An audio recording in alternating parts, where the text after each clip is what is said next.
Okey, hari ini kita akan sambung lagi tentang tarkib idhafi, iaitu bina ayat untuk tarkib idhafi. Berbaki lagi 5 soalan.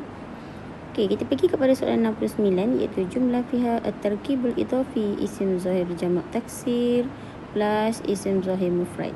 Ingat lagi Ustazah dah berikan untuk jamak taksir kita boleh pakai tulab, kita boleh pakai tulab. Jadi kita akan buat untuk jamak taksir tulab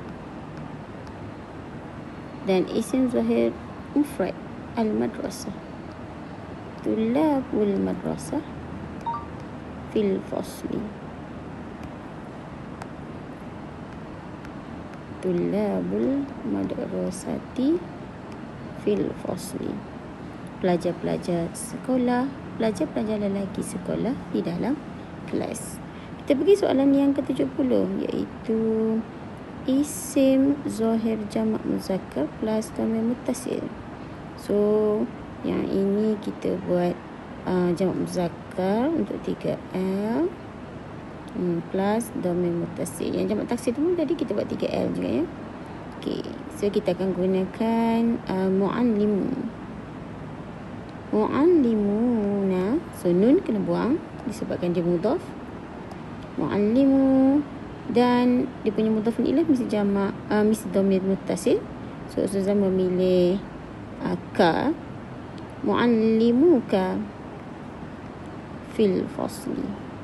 Baris tak perlu letak ya, Ustazah letakkan sini supaya kita tahu itu ka tu untuk kamu lelaki.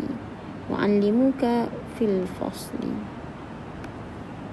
yang bermaksud guru-guru lelaki kamu di dalam kelas.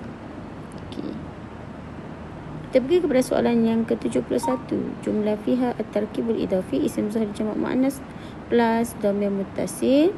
So mudhafnya mesti jamak muannas. So jamak muannas kita boleh pakai muallimat ataupun boleh pakai talibat. Okey, so Ustazah buat ayat muallimah dhamir muttasil, dia punya mudhaf ilaih dia muallimatuka fil fasli ataupun talibatuka